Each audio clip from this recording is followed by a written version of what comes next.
रूस पर प्रहार के नाम पर शुरू हुआ अमेरिका और पश्चिमी देशों का आर्थिक अभियान अब भारत को भी अपनी लपेट में ले रहा है। नमस्कार, मैं छवि आपका स्वागत करती हूं द इंडिया मूव्स पे।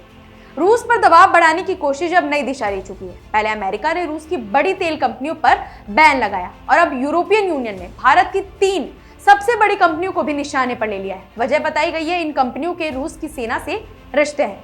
लेकिन सवाल ये उठता है कि क्या वाकई सुरक्षा से जुड़ा ये कदम है या फिर राजनीतिक चाल है जिससे रूस के साथ कारोबार करने वाले देशों पर दबाव बनाया जा सके।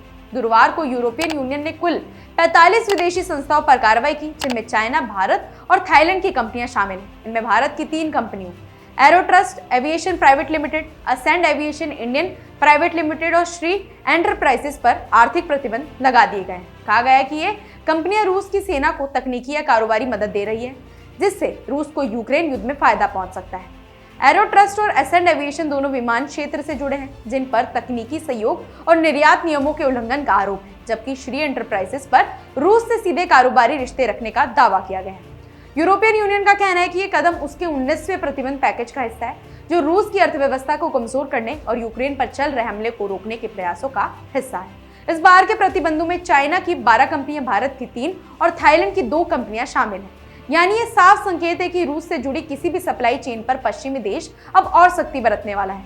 ईयू की ऑफिशियल रिलीज में कहा गया है कि इन संस्थानों ने रूस की मिलिट्री इंडस्ट्री को सीधे समर्थन दिया है। इसमें computer, numerical control, CNC machine tools, micro electronics, drone technology और दूसरी हाईटेक वस्तुओं की आपूर्ति शामिल बताई गई है, जिन्हें डुअल यूज यानी आम और सैन्य दोनों कामों में इस्तेमाल किया जा सकता है।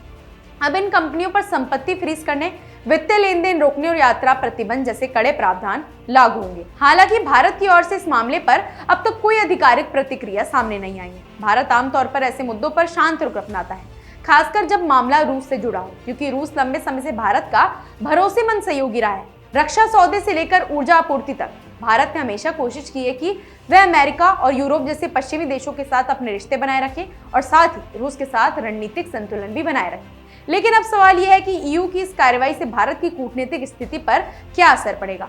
क्या भारत इन आरोपों को खारिज करेगा या फिर इन्हें नजरअंदाज कर चुप रहेगा।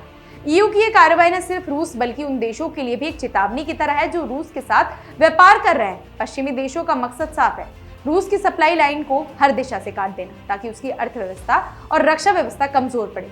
लेकिन यह भी सच है कि इस तरह के कदम कई बार सहयोगी देशों के लिए अविश्वास पैदा कर देते हैं। भारत जैसे देश के लिए ये स्थिति काफी संवेदनशील है, क्योंकि एक तरफ उसे अपनी ऊर्जा जरूरतों के लिए रूस पर निर्भर रहना पड़ता है, वहीं दूसरी तरफ उसे अमेरिका और यूरोप से तकनीकी और निवेश सहयोग चाहिए। ऐसे में किसी एक पक्ष का समर्थन खुलकर करना उसके लिए मुश्किल फैसला हो सकता है।